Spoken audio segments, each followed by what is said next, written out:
আবু সুফিয়ান খবর পাঠায় দিছে আবু জেহেলের কাছে যে শোনো, কাফেলা নিরাপদ স্থানে পৌঁছায় গেছে, এখন যুদ্ধ টুদ্ধর দরকার নাই, তুমি মক্কায় ফিরে আসো। আবু জেহেল চিন্তা করতেছে 1000 সশস্ত্র কাফের নিয়ে আসলাম, এখন যদি ফিরা যাই কেমন হয়, এক চান্সে মুসলমানদেরকে চিরতরে নির্মূল কইরা এরপরে মক্কায় যাব, তাইলে আনন্দটা আরো বেশি হবে। এই চিন্তা করে আবু জেহেল যুদ্ধের জন্য প্রস্তুত করেই যাবে। নবীজি সাহাবাদের সাথে পরামর্শ করলেন যে যুদ্ধ না করে তো উপায় নাই, করতেই হবে। রাসূল আকরাম সাল্লাল্লাহু আলাইহি ওয়াসাল্লাম দুনিয়ায় আসার পূর্বে ঈসা আলাইহিস সালাতু ওয়াস সালামের পরে এক জালেম বাদশার ঘটনা তাফসীরের মধ্যে আসছে। এই জালেম বাদশার নাম ছিল ইউসুফ জুরনাওয়াজ। সে নিজেকে খোদা দাবি করত। তৎকালীন সময়ের খ্রিস্ট ধর্মের অনুসারী যারা ছিল তাদের উপরে জুলুম অত্যাচার সে চালায়া যাইত। এই বাদশাহ ইউসুফ জুরনাওয়াজের দরবারে একজন জাদুকর ছিল, জাদুকর বৃদ্ধ হয়ে গেছে। জাদুকর বাদশার কাছে বলে, বাদশাহ আপনি একজন মেধা সম্পন্ন বালকের ব্যবস্থা করেন, আমি আমার জাদু বিদ্যাটা তাকে শিখাইয়া দেয়া যাই, যাতে করে আমার মৃত্যুর পরে এই বিদ্যার দ্বারা আপনি উপকৃত হতে পারেন। সারা দেশে যাচাই বাছাই করে একজন মেধাবী বালকের ব্যবস্থা করা হলো। বালককে বলা হলো, বালক তুমি রাজ দরবারে থাকবা, রাজপ্রাসাদে থাকবা, তোমার যা কিছু প্রয়োজন খাবা দাবা ঘুরবা, দৈনিক ওই জাদুকরের কাছে গিয়ে তুমি জাদু শিখা আসবা। ছেলেটা প্রতিদিন জাদুকরের কাছে জাদু শিখতে যায়। যাওয়ার পথে একজন খ্রিস্টান পাদ্রী তার খানকা ছিল, ওইখানেও কিছু মানুষ লুকায়া লুকায়া ওই খ্রিস্টান আলেম পাদ্রীর কাছে গিয়া তৎকালীন সময়ের দিন শিখত। এই বিষয়টা বালকের দৃষ্টিগোচর হলো। একদিন বালক ওই খ্রিস্টান পাদ্রীর কাছে গেল। যাওয়ার পরে খ্রিস্টান পাদ্রীর সাথে তার কিছু সময় কথোপকথন হলো। বালকের কাছে খ্রিস্টান পাদ্রীর কথাগুলো ভালো লাগলো। এইবার সে জাদুকরের কাছেও যায়, খ্রিস্টান পাদ্রীর কাছেও যায়। যাইতে যাইতে এক সময় বালকের অন্তরের মধ্যে তাওহীদের বীজ রোপণ হয়ে গেল, ঈমানের বীজ রোপণ হয়ে গেল। বালক এক আল্লাহয় বিশ্বাসী হয়ে গেল। কিন্তু যেহেতু রাজার দরবারে থাকে, জাদুকরের কাছে যাওয়া লাগে, একটু যায়। এভাবে চলছে কিছুদিন। হঠাৎ একদিন বালকটা যখন রাজ দরবার থেকে বের হয়ে জাদুকরের ঘরের উদ্দেশ্যে রওনা দিল, দেখতেছে রাস্তার মধ্যে একটা বাঘ শুয়ে আছে, জ্যান্ত বাঘ। বাঘের ভয়ে লোকজন চলাচল করতে পারে না। বালকটা চিন্তা করলো, এইবার আমার পরীক্ষার একটা সুযোগ। হকের উপরে কে আছে, সত্যের উপরে কে আছে পরীক্ষা করা যাবে। এইবার বালক হাতের মধ্যে ছোট্ট একটা পাথর নিয়ে আল্লাহ তাআলার কাছে বলে, আল্লাহ কে হকের উপরে আছে জানি না, তবে এই পাদ্রী যদি হকের উপরে থাকে, এই পাথরের আঘাতে যেন বাঘটা মারা যায়। এই বলে ছোট্ট পাথরটা বিসমিল্লাহ বলে যখন ওই বাঘের দিকে নিক্ষেপ করেছে, ছোট্ট পাথরের আঘাতে বড় বাঘটা সাথে সাথে মরে যায়। বালকের ইয়াকিন পূর্ণ হয়ে গেছে। মনে রাখবেন, অনেক সময় অনেক কিছু আছে। যেমন ইব্রাহিম আলাইহিস সালাম প্রশ্ন করছে, আল্লাহ আপনি মৃত্যুকে জিন্দা কেমনে বানাইবেন? আল্লাহ তাআলা বলছে, বিশ্বাস হয় না? বিশ্বাস তো হয়, তাহলে কেন? লিতাতমাইন্না কলবি, আমি আমার আত্মার প্রশান্তির জন্য একটু দেখতে চাচ্ছি, অবিশ্বাসের কোনো কিছু নাই। বালকের বিশ্বাস পূর্ণ হয়েছে, তবে ইতমিনানের জন্য সেইটা পরীক্ষা করছে। যখন সবকিছু কমপ্লিট, এইবার গেছে পাদ্রীর কাছে। পাদ্রীর কাছে গিয়ে বলতেছে, এই ঘটনা, আমি এটা করছি আর এটা হয়েছে। পাদ্রী বলতেছে, বালক তুমি তো কামেল হয়ে গেছো, ঈমান পরিপূর্ণ হয়ে গেছে, অচিরেই তোমাকে পরীক্ষার সম্মুখীন হওয়া লাগবে, মুসিবত তোমার দেখা দিবে। তখন যদি তুমি বিপদে পড়ো, মুসিবতে পড়ো, খবরদার আমার নামটা প্রকাশ করো না, গোপন রাখো। যাই হোক, আতর তো এমন এক জিনিস, এটা যতই লুকায় রাখেন, বাহির করলে ঘ্রাণ বের হবে কি হবে না? ঈমানের ঘ্রাণ, সুঘ্রাণ, এটাকে লুকায় রাখা যায় না। ঈমানের সুবাস বাতাসের মধ্যে ছড়ায়া যায়। বালকের খবর তো এখনো পৌঁছায় নাই বাদশার কাছে, কিন্তু ওই বালক রাজ দরবারে যখন থাকতো, বালকের সাথে একজন উজির সময় দিত যে ছিল অন্ধ, দুই চোখে দেখে না। বালকটা এবার উজিরে বলতেছে, কথায় কথায় তো জানছে। উজির হয়তো বলতো আমার চোখ দুইটা যদি ভালো হইতো কতই না ভালো হইতো, দুনিয়াটা দেখতে পারতাম। বালক এইবার উজিরকে বলে, উজির তোমার চোখ ভালো হয়ে যাবে, কে ভালো করবে? বালক বলে আল্লাহ ভালো করবে, তবে শর্ত হইল আল্লাহর প্রতি ঈমান আনতে হবে। বলে ঠিক আছে, রাজি। এইবার বালক দোয়া করলো, অন্ধ উজির দৃষ্টিশক্তি ফিরে পাইল, ঈমান আনলো উজির। পরের দিন সকাল বেলায় যখন রাজ দরবারে গেছে, এতদিন তো ছিল অন্ধ, এখন চোখে দেখে। বাদশাহ জিজ্ঞাসা করতেছে, কি ব্যাপার, তুমি না কানা ছিলা, অন্ধ ছিলা, ভালো হইলা কেমনে? উজির এবার বলতেছে, আমাকে ভালো করছে আমার আল্লাহ। বাদশাহ বলে, কি বলিস, আমি হইলাম তোর আল্লাহ? কোন আল্লাহ তোরে ভালো করলো ক? এইবার উজিরের উপরে জুলুম অত্যাচার, উজির জুলুম অত্যাচারের তীব্রতায় বলে দিল, এই বালক এইভাবে আমার চোখ ভালো করছে, বালকের হাত ধইরা আমি ঈমান আনছি। বাদশাহ বুঝতে পারলো কাজ সারা। আমাদের অঞ্চলের ভাষায় বলে দুধ কলা দিয়া সাপ পুষছি। কারে এতদিন রাজ দরবারে বসাইয়া খাওয়াইলাম, এ দেখি আমার বড় দুশ্মনে পরিণত হয়ে গেছে। রাজা বুঝতে পারলো, বাদশাহ বুঝতে পারলো, আমার খোদাই দাবির সবচাইতে বড় বাধা হয়ে দাঁড়াবে এই বালক। আল্লাহ তাআলা তো পারেন, আল্লাহ তাআলা পারেন। ফেরাউনের ঘরে আল্লাহ তাআলা মুসা আলাইহিস সালামকে লালন পালন করাইছেন। এইবার বালকের উপরে খেপা বাদশাহ কয়েকজন লোকরে বলছে, যাও এই বালককে নিয়ে উঁচু পাহাড়ের উপর থেকে ধাক্কা দিয়া ফালায় দাও, যাতে করে পাহাড় থেকে পড়ে পাথরের আঘাতে ছিন্ন বিচ্ছিন্ন হয়ে যায়, যাও ফালায় দাও। কয়েকজন লোক বালকরে নিয়ে পাহাড়ের উপরে গেছে। আল্লাহ তাআলার কুদরত, পাহাড়ের মধ্যে কম্পন সৃষ্টি হয়ে গেছে। পাহাড় কম্পন হওয়ায় সাথে যারা গেছে তারা সব পড়ে মরে শেষ। আল্লাহ তাআলা বালককে হেফাজত করেছেন। সুস্থ অবস্থায় বালক রাজার দরবারে হাজির। রাজা জিজ্ঞাসা করে, ওরা কোথায়? বলে ওরা সব শেষ। তুমি বাঁচলা কেমনে? বলে আমাকে বাঁচিয়েছেন আমার আল্লাহ।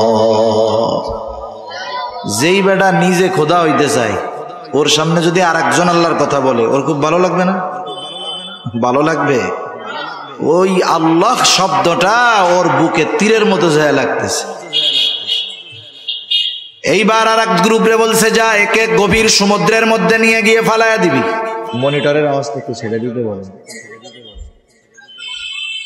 বলতেছে, যা একে গভীর সমুদ্রে নিয়ে ফালায়া দিবা, যাতে সমুদ্রের যেই প্রাণীগুলো আছে তাকে খেয়ে ফেলে, ওর মৃত্যু হয়ে যায়। এইবার একদল মানুষ নৌকায় করে বালকটাকে দরিয়ার মাঝে নিয়ে গেল। আল্লাহ তাআলা বাতাস উঠায়া দিলেন। বাতাসে সমগ্র নৌকা উল্টে পুল্টে শেষ। সাথে যারা গেছে এরা দরিয়ায় ডুবে মারা যায়। আল্লাহ তাআলা বালককে হেফাজত করেছেন। বালক সুস্থ অবস্থায় বাদশার দরবারে হাজির। বাদশাহ বলতেছে, কি ব্যাপার, তোমার সাথে যাদেরকে পাঠাইলাম তারা কোথায়? বলে তারা সব শেষ। তুমি বাঁচলা কেমনে? বলে আমাকে বাঁচিয়েছেন আমার আল্লাহ। বাদশার সাথে বালকের এই লড়াই, এ খবর গোটা দেশের মানুষ জেনে গেছে যে এরকম একটা ছোট্ট বালক, তার সাথে বাদশার এই লড়াই, বাদশা তার বাহিনী সহ তারে মারতে পারতেছে না। এইবার ওই বালকটা বাদশাকে বলে, বাদশাহ তোমার যেহেতু আমাকে মারার এত শখ, তুমি তোমার নিজের পদ্ধতি অবলম্বন করে আমাকে মারতে পারবা না। আমাকে যদি মারতে চাও, আমি যেই পদ্ধতি বইলা দিব সেই পদ্ধতি অবলম্বন করলে মারতে পারবা। বাদশা চিন্তা করতেছে, ওকে মারতে পারলে আমার রাস্তা ক্লিয়ার। মানুষ যখন প্রতিশোধের নেশায় থাকে, রাগে থাকে, অহংকারের সাথে থাকে, এমন কিছু কাজ সে করে বসে, ওই কাজ করলে আগ পিছ বাবার সুযোগ নাই। কি হতে পারে, কি উপকার, কি ক্ষতি হতে পারে, এইটা ভাবে না, বরং ওই সময় প্রতিশোধের নেশায় ওই কাজটাই সে করতে যায়। যেমন আল্লাহ তাআলা মূসা আলাইহিস সালাম সহ ওনার কওমের জন্য, বনি ইসরাইলের জন্য দরিয়ার মধ্যে দিয়ে রাস্তা বানায় দিছে। ওই জায়গা দিয়ে রাস্তা বানায় দিছে। মূসা আলাইহিস সালাম উম্মত সহ দরিয়া পার হয়ে অপর প্রান্তে চলে আসছে। এই রাস্তাটা তাদের জন্য নিরাপদ, বিপদ থেকে বাঁচার রাস্তা। ফেরাউন যখন আইসা দেখে কত সুন্দর রাস্তা, এতটুকু উপলব্ধি তার মধ্যে থাকতে হবে যে এ রাস্তা তো আল্লাহ দিয়েছেন বনি ইসরাইলের জন্য, এটা দিয়ে তারা বিপদ থেকে বাঁচলো, এই রাস্তায় গেলে আমাদের জন্য আপদ না বরং বিপদ হইতে পারে। কিন্তু প্রতিশোধের নেশা ফেরাউনকে সব ভুলাইয়া দিছে। এবার বাহিনী সৈন্য সামন্ত নিয়ে রাস্তায় রওনা দিছে। মাঝ দরিয়ায় পৌঁছায়ছে। যাদের জন্য রাস্তা বানানো হয়েছিল তাদের ব্যবহার শেষ, এবার আর রাস্তার দরকার নাই। আল্লাহ তাআলা সমুদ্রকে আগের অবস্থায় ফিরিয়ে দিয়েছেন। দুই পাশে পাহাড় সাদৃশ্য উঁচু দেয়ালের মতো হয়ে গেছে সমুদ্র। একসাথে উপর থেকে যখন পানিতে চাপা দিছে, সবগুলো একসাথে শেষ। বাদশাহ চিন্তা করতেছে একে মারতে পারলেই তো রাস্তা ক্লিয়ার, কেমনে মারা যাবে বলো? বালক বলতেছি, শোনো, সারা দেশের মধ্যে এলান করে দাও, নির্ধারিত দিনে সারা দেশের মানুষ সব একত্রিত হবে, কেউ বাসায় থাকতে পারবে না। ওই দিন সব মানুষ উপস্থিত হবে, তাদের মধ্যে আমি থাকব। তোমার জল্লাদ আমার দিকে তীর মারবে, তবে শর্ত হলো তীরটা মারতে হবে বিসমিল্লাহি রব্বিল গোলাম, এই শব্দ উচ্চারণ কইরা, তাহলে তোমার মনোবাসনা পূরণ হবে। বাদশাহ ইউসুফ জুরনাওয়াজ সারা দেশে ঘোষণা করে দিয়েছে, সব মানুষ নির্ধারিত দিনে উপস্থিত। দুগ্ধপোষ্য শিশুকে নিয়ে তার মা উপস্থিত, বৃদ্ধ আবাল বনিতা, যুবক যুবতী, কিশোর কিশোরী সব উপস্থিত। দুনিয়ার মানুষ বাঁচতে চায় আর এই বালকটা মরতে চায়। আবার বাদশার নির্দেশ, সকলে হাজির হয়ে গেল। যথাসময় উপস্থিত। এইবার জল্লাদ তীর নিয়ে তৈয়ার। উচ্চ স্বরে বিসমিল্লাহি রব্বিল গোলাম এই কথা বলে জল্লাদ তার তীরটা বালকের দিকে নিক্ষেপ করলো। যেই কথাটা বলছে, কথাটা হলো বিসমিল্লাহ, আল্লাহর নামে আমি নিক্ষেপ করতেছি এই তীর। রব্বিল গোলাম বিরব্বিল গোলাম, এই বালকের রব আল্লাহর নামে আমি তীর নিক্ষেপ করতেছি। এই কথা বলে যখন জল্লাদ তীর মেরেছে, তীর গিয়ে গায়ে বিদ্ধ হয়েছে, বালকটা জমিনের উপরে পড়ে গেছে, শহীদ হয়ে গেছে।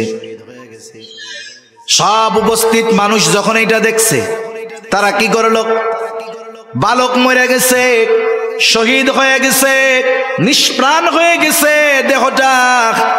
এই দৃশ্য দেখে উপস্থিত সব মানুষ সমস্বরে প্রত্যেকেই বলতেছে, আমানতু বিরব্বিল গোলাম, আমরাও এই বালকের রবের উপরে ঈমান আনলাম। বালক তীরের আঘাতে মরল ঠিক, কিন্তু বলেন তো, মরে গিয়ে বালক হেরে গিয়েছে নাকি সে সফল হয়ে গেছে? সেজন্য মানুষ মরলেই ব্যর্থ হয়ে যায় তা না, মৃত্যুর মাধ্যমে মানুষ তার মূল মাকসাদ, মূল গন্তব্যে পৌঁছাতে পারে। এজন্য আল্লাহর দলের সৈনিক যারা, এরা মরে গেলেও হেরে যায় না।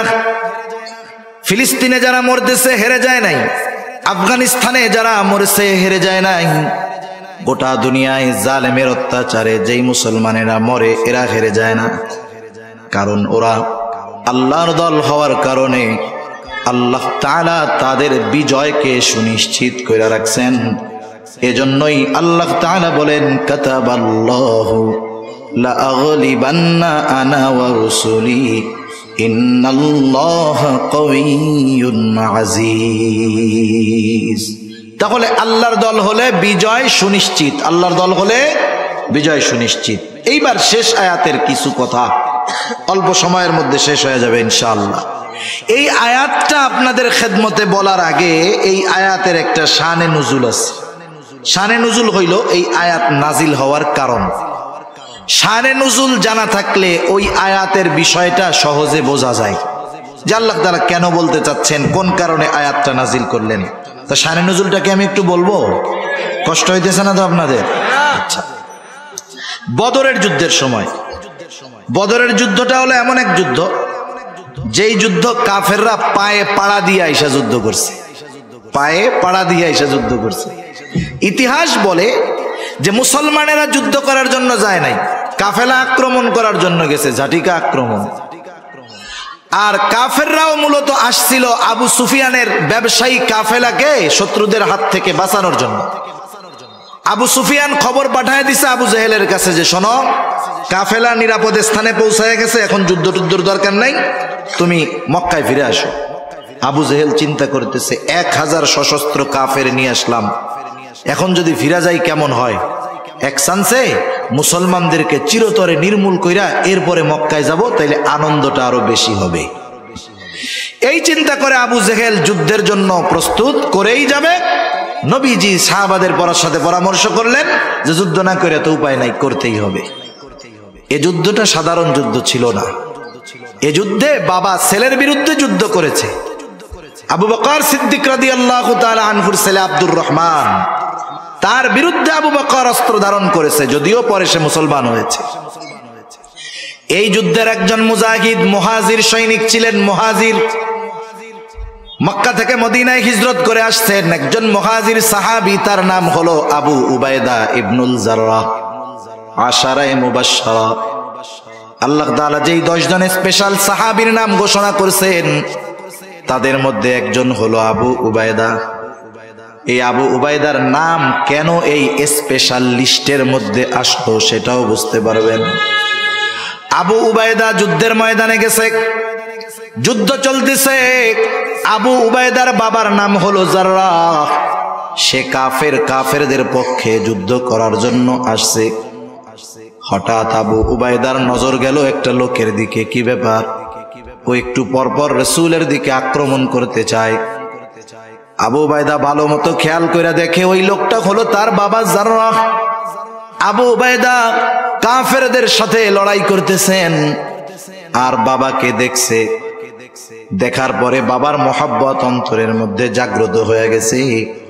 তিনি মনে মনে নিজে নিজে সিদ্ধান্ত নিয়েছেন, আমি যুদ্ধ করব, যুদ্ধের ময়দানে থাকব, কিন্তু বাবার মুখোমুখি হব না। বাপ কাফের হলেও বাবাকে মোহাব্বত করা, ভালোবাসা, ইসলাম এটা মানা করে নাই। বরং রাসূলুল্লাহ সাল্লাল্লাহু আলাইহি ওয়াসাল্লামের কাছে আসমা বিনতে আবি বকর রাদিয়াল্লাহু তাআলা আনহুমা আসছেন। এসে বলতেছে, ইয়া রাসূলুল্লাহ, আমার মা একজন মুশরিকা, শুধু মুশরিকা না, আপনাকে খুব অপছন্দ করে। ইয়া রাসূলুল্লাহ, তিনি আমার কাছে আসেন, আমার কাছে আসলে আমি তার সাথে কেমন আচরণ করব? নবীজি জানছেন সে মুশরিকা, নবীকে অপছন্দ করে। এরপরেও নবীজি বললেন, তিনি যখন তোমার কাছে আসবে তুমি তার সাথে সদাচরণ করবা। শুধু তাই না, মা বাবা যদি সন্তানকে শিরক করার জন্য চাপ দেয়, শিরক হলো এমন এক পাপ, কিছু শিরক আছে এগুলা করলে ঈমান থাকে না। যেমন মক্কার মুশরিক যারা, এরা আল্লাহকে বিশ্বাস করত, আল্লাহ তাআলার প্রতি তাদের বিশ্বাস ছিল। কোরআনুল কারীমে অনেক আয়াত আছে, যেমন আল্লাহ তাআলা এক জায়গায় বলেন, ওয়ালা ইন সাআলতাহুম মান খালাকাস সামাওয়াতি ওয়াল আরদ লা ইয়াকুলুন্নাল্লাহ। আল্লাহ তাআলা বলেন, আপনি যদি তাদেরকে জিজ্ঞাসা করেন মান খালাকাস সামাওয়াতি ওয়াল আরদ, আসমান এবং জমিনের স্রষ্টা কে, মক্কার মুশরিকদেরকে এই প্রশ্ন করলে তারা বলবে, কি বলবে? লা ইয়াকুলুন্নাল্লাহ, অবশ্যই অবশ্যই আসমান জমিনের স্রষ্টা কে।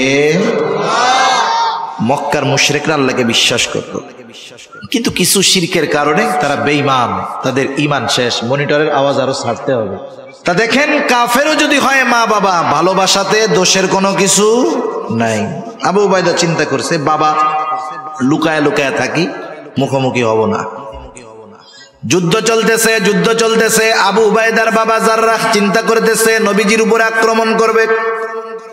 যাই হোক, আবু উবাইদা যখন 2-3 বার দেখছে বাবা তো নবীর উপরে আক্রমণ করতে চায়, একটু আগে বাবাকে দেখা মহব্বত লাগছে ঠিক, কিন্তু বলেন তো ওই বাবার প্রতি মহব্বত যতই হোক না কেন, ওই বাবা যদি নবীর উপরে আক্রমণ করে, কোন সাহাবীর অন্তরে ওই বাবার মহব্বত থাকবে নাকি? উনি প্রচন্ড বিরক্ত হয়ে গেছেন। এইবার যখন বাবা রাসূলুল্লাহ সাল্লাল্লাহু আলাইহি ওয়াসাল্লামের দিকে আসতেছেন, এইবার আর কিছু করেন নাই, নিজের তরবারিটা নিয়ে এক কোপ দিয়া বাবার দেহ থেকে মাথাটা আলাদা করে দিয়েছে। যুদ্ধ শেষ হয়ে গেল, কাফেররা রটায় দিচ্ছে, দেখ মুহাম্মদ পোলারে দিয়া বাপরে হত্যা করায়। কাফেররা রটায় দিয়েছে, দেখ মুহাম্মদ ছেলেকে দিয়ে বাবাকে হত্যা করায়। নবীজি চুপ, কিছুই বলেন না, কারণ এইরকম ইতিহাস, এইরকম ঘটনার সম্মুখীন তো আগে তিনিও হন নাই। দুনিয়ার মানুষ খারাপ বলতেছে, সি বলতেছে, কিন্তু আসমানের মালিক ওহী নাজিল করে জানায় দিলেন, ও আমার হাবিব, দুনিয়ার মানুষ যাই বলুক না কেন, আমি আল্লাহ আবু উবাইদার অন্তরের খবর জানি। এই জন্যই আল্লাহ তাআলা এই ঘটনা সহ আরো কয়েকটা ঘটনাকে কেন্দ্র করে আবু উবাইদার প্রশংসা করে আল্লাহ তাআলা এই আয়াত নাজিল করেছে। আল্লাহ তাআলা বলতেছেন, লা তাজিদু কওমান ইউমিনুনা বিল্লাহি ওয়াল ইয়াউমিল আখির ইউআদ্দুনা মান হাদ্দাল্লাহা ওয়া রাসূলাহু। আল্লাহ তাআলা বলেন, যারা আল্লাহর প্রতি, আখিরাতের প্রতি ঈমান এনেছে, এমন কওম যারা, এমন সম্প্রদায় যারা, আপনি তাদেরকে কখনো এমন অবস্থায় পাবেন না, ইউআদ্দুনা মান হাদ্দাল্লাহা ওয়া রাসূলাহু, যারা আল্লাহ এবং রাসূলের প্রতি শত্রুতা পোষণ করে, ওই ব্যক্তিগুলো, ওই মুমিনগুলো তাদেরকে ভালোবাসে, এমন অবস্থায় কখনো পাবেন না। সোজা কথা হলো, আল্লাহর প্রতি, আখিরাতের প্রতি যারা বিশ্বাস স্থাপন করে, তারা আল্লাহ এবং রাসূলের প্রতি যারা শত্রুতা পোষণ করে, তাদের সাথে কখনো ভালো সম্পর্ক রাখে না। এখন ওই আল্লাহ রাসূলের বিদ্বেষকারী, ওয়ালাউ কানু আবাআহুম, আল্লাহ এবং রাসূলের এই দুশমন যদি মুমিনের বাবাও হয়, আও আবনাআহুম, যদি মুমিনের ছেলেও হয়, আও ইখওয়ানাহুম, মুমিনের ভাইও যদি হয়, আও আশিরাতাহুম, এক কথায় জ্ঞাতি গোষ্ঠী সে যে হয় হোক, আল্লাহ এবং রাসূলের দুশমন যদি মুমিনের বাবাও হয়, মুমিন ওই বাপকে ছেড়ে দেয় না, সন্তানকে ছেড়ে দেয় না, ভাইকে ছেড়ে দেয় না, নিজের জাতি গোষ্ঠীর কাউকে ছেড়ে দেয় না। আল্লাহ এবং রাসূলের মহব্বতকে প্রাধান্য দিয়ে বাবার বিরুদ্ধে যদি অস্ত্র ধারণ করতে হয়, এই মানুষগুলো আল্লাহ এবং রাসূলের মহব্বতে বাবার বিরুদ্ধে দাঁড়িয়ে যায়। গোটা দুনিয়া একদিকে, আল্লাহ এবং তার রাসূল আর একদিকে, এক্ষেত্রে কারো সাথে তারা পরোয়া করে না। এ বিষয়টা বলা যত সহজ, বাস্তবে তত কঠিন। এ কঠিন জিনিসটাকে তারা নিজেদের সাধ্যে কেন আনতে পারছে? আল্লাহ বলতেছেন, কারণ হলো উলাইকা কাতাবা ফি কুলুবিহিমুল ঈমান ওয়া আইয়াদাহুম বিরূহিম মিন, তাদের অন্তরের মধ্যে ঈমানকে দৃঢ় করে দেওয়া হয়েছে। ওয়া আইয়াদাহুম বিরূহিম মিন, রূহ শব্দের লম্বা ব্যাখ্যা ওইদিকে যাব না। তাদের হাতকে বিশেষ শক্তি দ্বারা শক্তিশালী করা হয়েছে। এইবার এই মানুষগুলো যারা আল্লাহ এবং রাসূলের মহব্বতে বাবা, ভাই, সন্তানের বিরুদ্ধে আচরণ করে, এদের শেষ পরিণাম কেমন হবে? আল্লাহ তাআলা বলেন, ওয়ায়ুদখিলুহুম জান্নাতিন তাজরি মিন তাহতিহাল আনহারু খালিদিনা ফিহা, তাদেরকে প্রবেশ করানো হবে এমন জান্নাতে, যেই জান্নাতের পাদদেশ দিয়ে আছে প্রবাহিত নহর। দেখেন কেমন প্রশংসা সাহাবাদের ব্যাপারে আল্লাহ তাআলা করতেছেন।